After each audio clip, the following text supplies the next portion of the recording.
Bapak Ibu yang terkasih, Shalom. Bagaimana kabarnya? Luar biasa, saya percaya kita semua luar biasa di dalam Tuhan. Iya saudara, yang namanya hidup pasti kita punya banyak pergumulan. Hidup ini ya tidak mudah saudara. Ya karena hidup ini sulit, iya. Hidup ini rumit, iya. Kenapa? Karena kita sudah ada di dunia, kita jatuh di dalam dosa. Dan karena itu masalah, persoalan, pergumulan akan terus datang. Karena itu hidup ini sulit, iya. Karena kalau sederhana itu bukan hidup, itu rumah makan Padang. Iya, kita akan lihat dulu Ayub pasal yang ke-7 ayat yang pertama saudara. Apa kata firman Tuhan? Ayub 7 ayat yang pertama, firman Tuhan berkata begini. Ayub pasal yang ke-7 ayat yang ke-1, baca sama-sama 1, 2, 3.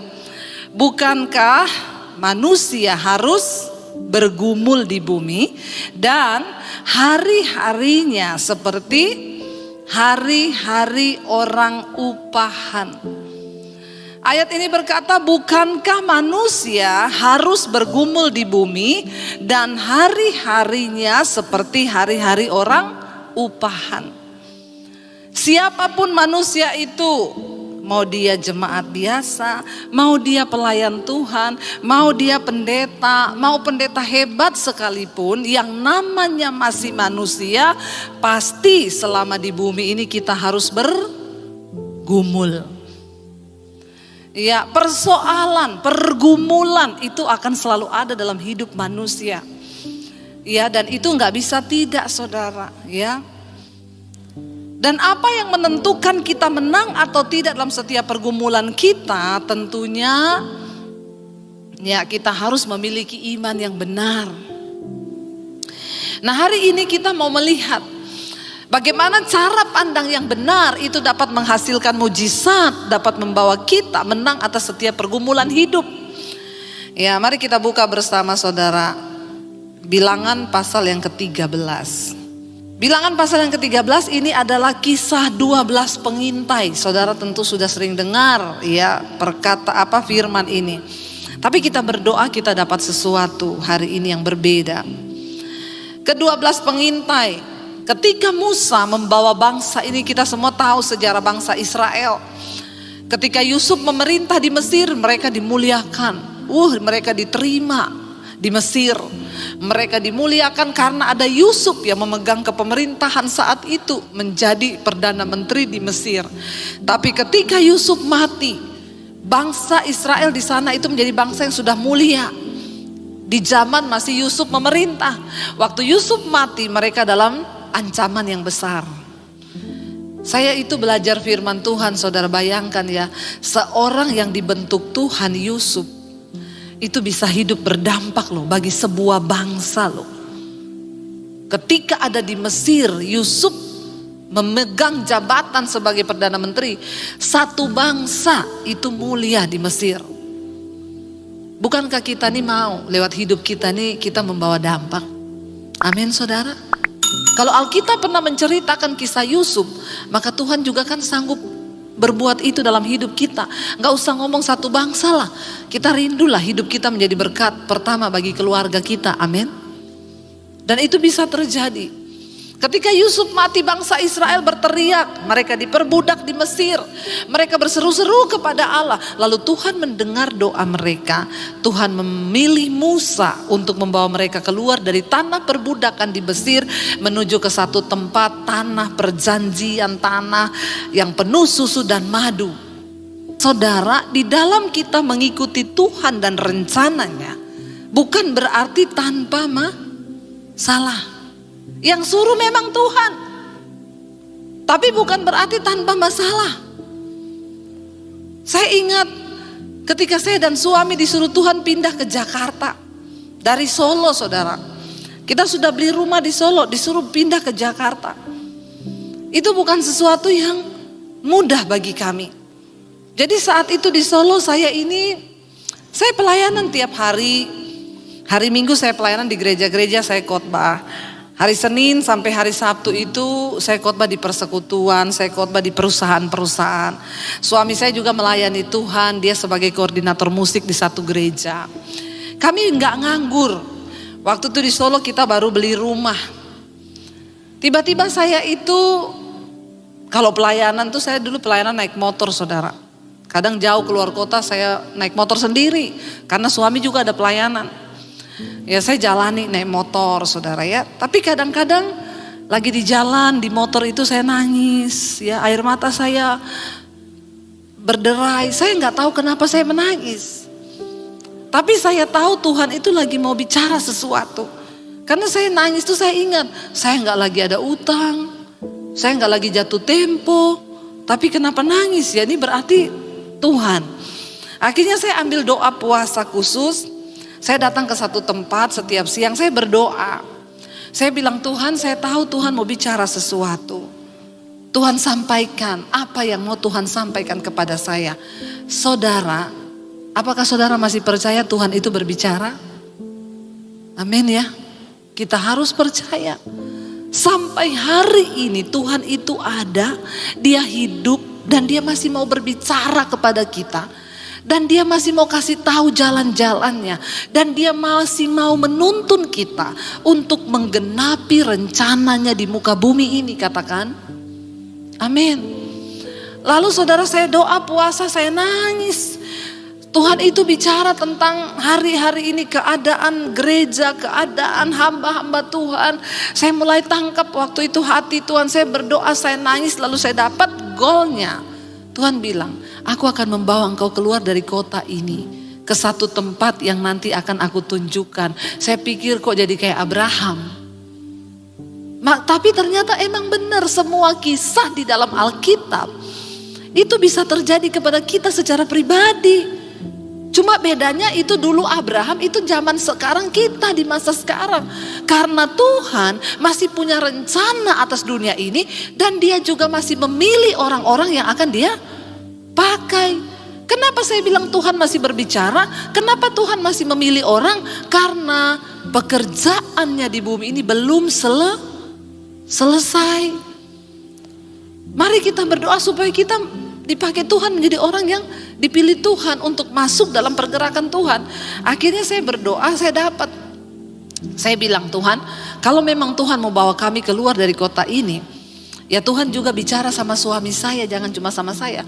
Tapi kayaknya berat deh Tuhan. Kenapa saya bilang berat saudara? Yang pertama di Solo itu kita baru beli rumah. Baru menempati rumah baru. Saya baru merasa Tuhan itu sudah menggenapi janjinya bagi kita di Solo. Sudah punya rumah. Yang kedua, kenapa saya nggak mau saudara awalnya? Karena saya bilang sama Tuhan, Tuhan di rekening saya itu nggak ada uang 5M loh. Kalau ada uang 5M, anak saya 3. Tuhan bilang mau pindah kemanapun saya langsung oke, siap, kapan pindahnya? Kenapa? Di rekening saya ada uang 5M. Tinggal bilang pindah anak-anak. Masalahnya saat itu di rekening saya nggak ada uang. Selalu saldo saya itu minta maaf. Maaf, saldo Anda tidak mencukupi. Jadi bagaimana caranya saya menggenapi rencana Tuhan untuk pergi. Nah waktu Abraham dipanggil tuh Abraham dalam posisi sudah kaya. Dia punya ternak, dia punya orang, kayaknya enak Tuhan saya. Tapi saya bilang kalau ini memang panggilan Tuhan, maka Tuhan yang menuntun. Tidak berarti ketika kita masuk dalam rencana Tuhan itu tidak ada masalah. Pasti banyak masalah. Di dalam kami menggenapi rencana Tuhan, saya sama suami berangkat dulu ke Jakarta. Anak-anak kita tinggal di Solo.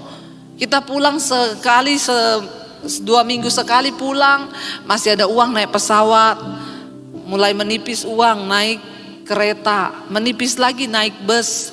Sampai saya pernah pulang ke Solo naik motor.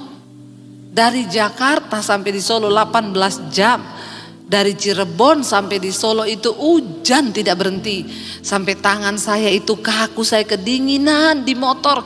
Saya cuma menangis dan ngomong Tuhan karepmu.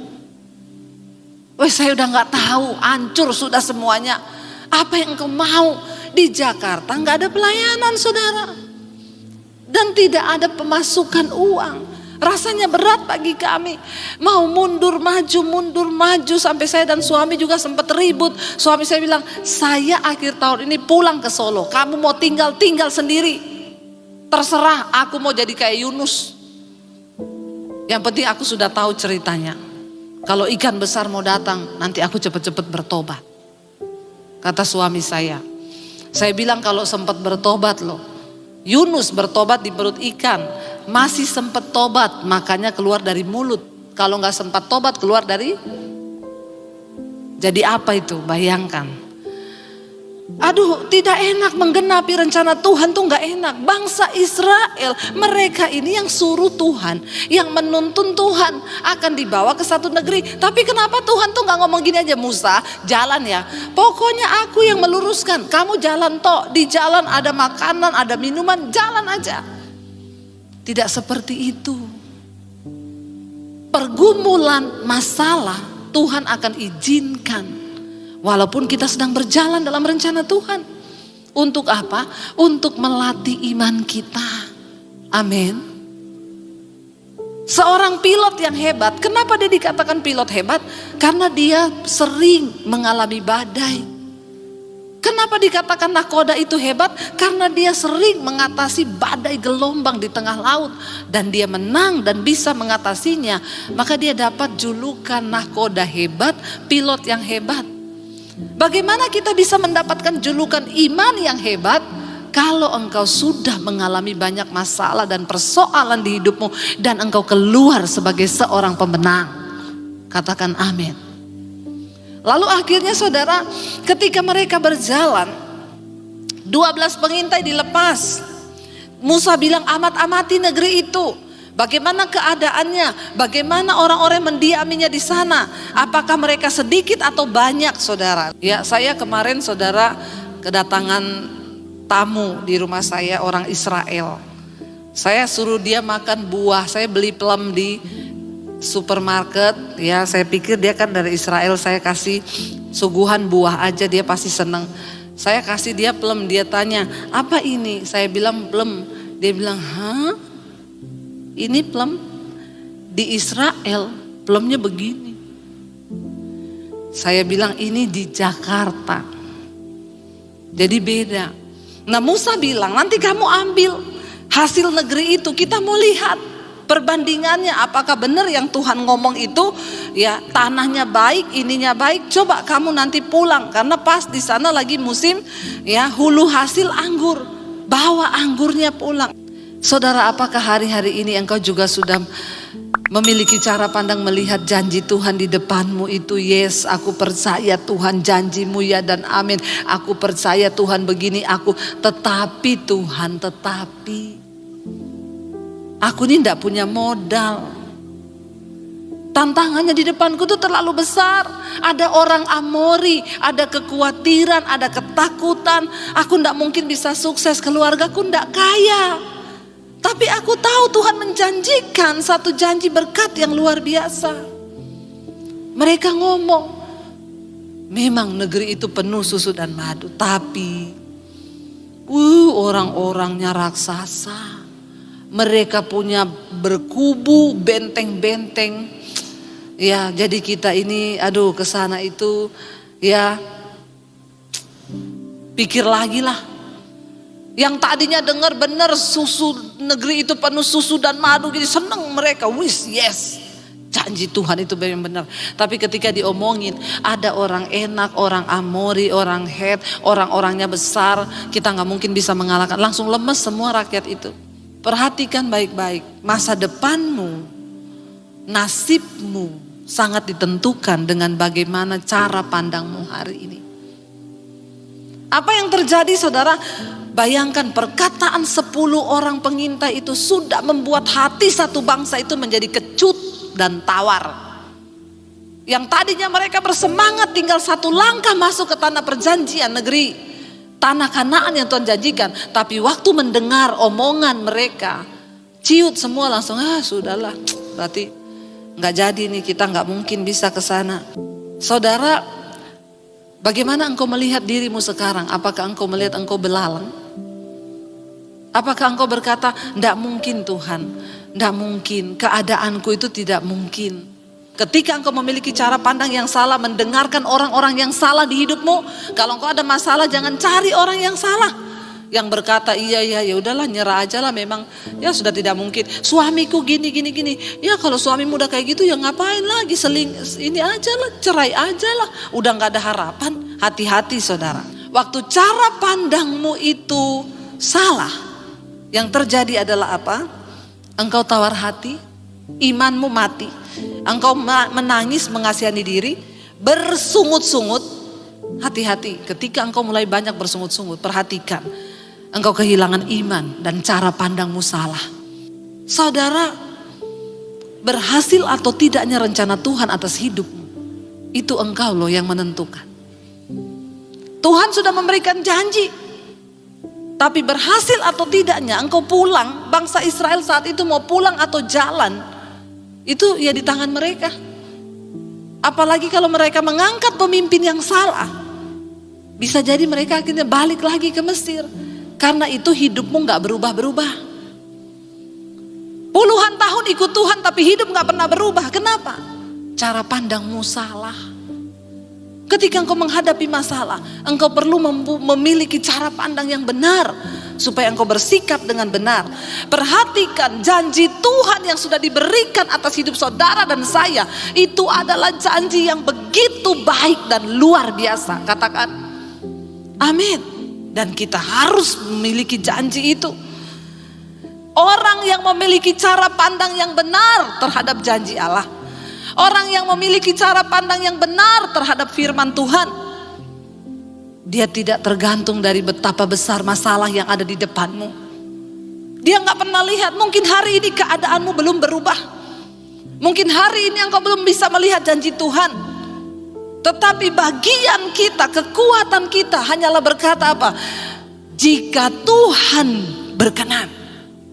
Katakan amin. Jika Tuhan berkenan kepada kita, maka Ia akan membawa kita masuk ke negeri itu. Dan Dia akan memberikannya kepada kita. Suatu negeri yang berlimpah-limpah susu dan madunya. Enggak peduli seberapa hebat tantangan yang ada di depanmu. Enggak peduli saat ini engkau enggak punya uang. Enggak peduli saat ini apa yang ada di depanmu. Waktu Tuhan berkenan.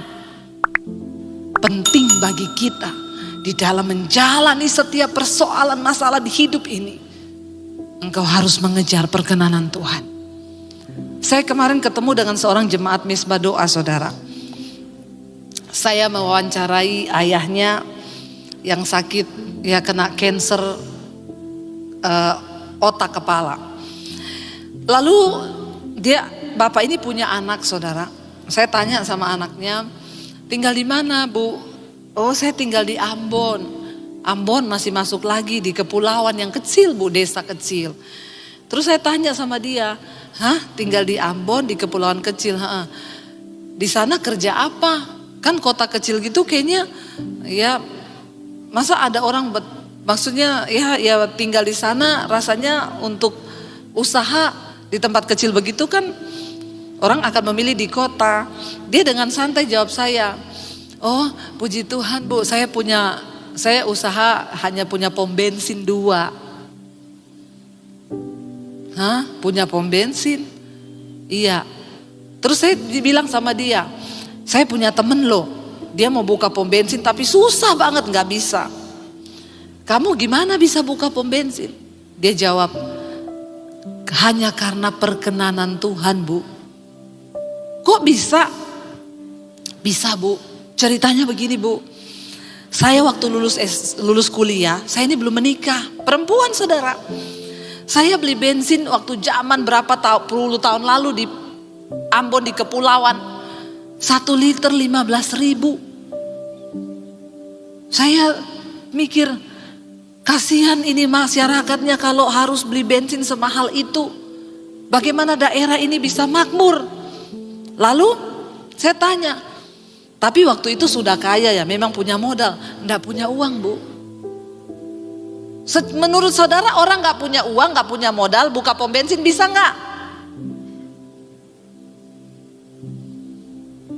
Terus kok bisa, saya makin tertarik. Yaitu karena perkenanan Tuhan. Jadi ceritanya saya ini ngomong ke papi saya pengen buka pom bensin. Papanya bilang kamu itu terlalu menghayal tinggi. berhalusinasi, mikir usaha lain, ndak usah mikir punya pom bensin. Uang dari mana? Masuknya nyogok-nyogoknya belum izinnya itu tidak mungkin. Tapi dia punya keinginan yang kuat dan dia percaya kalau Tuhan berkenan gak ada yang mustahil. Dia cerita ke pendetanya, ibu-ibu, Bu doakan ya saya pengen buka pom bensin. Pendetanya bilang, saya kenal sama kepala Pertamina. Ayo saya ajak kamu ketemu. Gak janjian, gak ngomong, datang ke kantor Pertamina. Dicegah security. Mau ketemu siapa? Mau ketemu kepala kantor Pertamina. Sudah janji? Belum. Ada perlu apa? Ya mau ngomong-ngomong. Ditanya securitynya, siapa nama kepala Pertaminanya? Ibu pendetanya nyebut. Securitynya ngomong, yang itu sudah pensiun. Ini bicara orang enak di depan kan? Jalan satu-satunya cuma lewat ini pendeta, kenal kepala Pertamina. Sudah pensiun lama Bu, sudah diganti, sekarang kepalanya baru. Dia nggak menyerah, boleh nggak tapi saya ketemu sama kepalanya. Oh saya tanya dulu ya kalau dia kosong dan bisa. Jika Tuhan berkenan. Akhirnya saudara di security-nya balik, bisa. Ada, bisa mau ketemu. Yaudah datang masuk ke ruangannya ditanya, dari mana ya? Dengan siapa?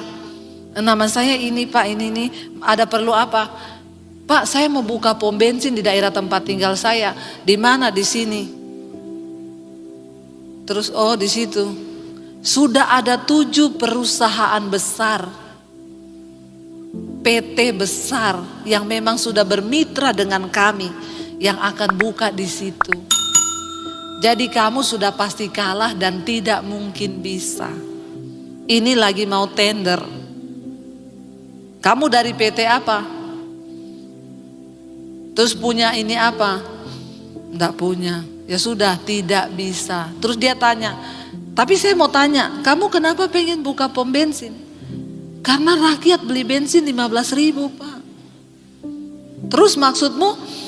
Ya pengusaha jangan terlalu ambil tinggi untung lah. Kalaupun dinaikin yang dipotong itu dari pengusahanya. Jadi rakyatnya bisa sejahtera. Kepala Pertaminanya mau ngomong, kalau semua pengusaha kayak kamu tuh luar biasa, Indonesia ini makmur. Tapi sorry tempat itu sudah ada 7 perusahaan yang mendaftar. Oh ya udah kalau gitu nggak jadi, nggak bisa. Tapi saya bersyukurlah Pak ada 7 yang mau buka lagi kan. Berarti kan kalau makin ada di situ berarti ada yang mau buka lagi kan, walaupun bukan saya, yang penting ada biar nggak mahal-mahal. Oke, mau keluar saudara. Jika Tuhan berkenan. Sudah mau keluar dari kantor, ada peta kota mereka di dinding besar. Lalu kepala Pertaminanya liatin peta itu dan manggil dia, sini Bu. Kalau di sini memang sudah ada yang mau buka. Kalau di daerah ini, Ibu mau nggak kalau saya kasih tempat di situ buka? Dia lihat kotanya itu kota tempat tunangannya. Dan dia habis nikah nanti mau tinggal di kota itu, di desa itu. Kalau di sini sudah ada nggak Pak? Belum, justru saya mau tawarin Ibu, belum ada yang tender kalau di situ. Oh begitu, Ibu punya tanah nggak di situ? Dia tanya sama calon tunangannya, tanahnya ada. Kepala Pertaminanya bilang, saya nanti survei ya ke tanah itu ya, kita janjian. Jika Tuhan berkenan. Lalu disurvei lah sama kepala Pertamina itu. Ini tanahnya, oh iya bisa nih di sini bisa nanti dibuka. Nanti saya urus izin semua. Dia mau kasih ongkos transport, maksudnya ganti uang bensin. Pak ini buat ganti uang bensin. Nggak usah, saya sudah dibayar kantor. Perizinan semuanya diurus sama kepala Pertamina. Dia nggak punya uang kan, dia pinjem bank untuk bangun pom itu. Dapat kepercayaan dari bank, akhirnya mulai dibangun. Dia nggak keluar uang untuk bayar perizinan, sogok, menyogok, itu nggak ada. Jika Tuhan berkenan. Akhirnya dia buka satu. Setelah satu terbuka, kepala Pertaminanya tawarin lagi, mau lagi nggak yang di daerah sebelah situ? Buka lagi satu, diizinkan. diurus semuanya tanpa bayar. Nah di daerah itu ada laut, karena sering kirim lewat laut, ditawarilah sama pemerintah, mau nggak sekalian buka untuk bisnis dermaganya di situ. Jadi dia dapat 2 pom bensin dan plus bisnis dermaga. Tidak punya modal, nggak punya uang, tidak punya secara manusia lobby-lobbyan, tidak punya link, malah mau cari kepala Pertamina yang sudah pensiun. Tetapi kembali lagi, jika Tuhan berkenan, gak ada yang mustahil. Karena itu hari ini, mari kita rubah cara pandang kita. 2 orang maju dan berkata, jika Tuhan berkenan kepada kita, maka Ia yang akan membawa kita memasuki negeri itu. Dan akan memberikannya kepada kita suatu negeri yang berlimpah-limpah susu dan madunya. Bagian kita adalah mengejar perkenanan Tuhan. Berapa banyak kali kita bersikap seperti bangsa Israel. Ketika melihat keadaan suram, ketika melihat tantangan besar, pilih mau balik lagi ke Mesir. Balik ke kehidupan lama, kembali ke kenajisan, enggak Tuhan-Tuhanan. Bertobat saudara. Perhatikan, iman sebuah bangsa sedang goyah karena perkataan 10 orang yang tidak memiliki iman. Tiba-tiba muncul 2 orang yang memiliki iman yang luar biasa. Mereka berkata, Tuhan yang menyertai kita. Asal engkau jangan memberontak terhadap Tuhan. Asal engkau taati Tuhan. Apa kunci untuk kita ini bisa mencapai jalan Tuhan di depan kita, mencapai janji Tuhan? Jangan kebanyakan berontak sama Tuhan saudara. Mari kita hidup di dalam ketaatan penuh, ikuti jalur firman Tuhan. Jangan melenceng ke kanan dan ke kiri.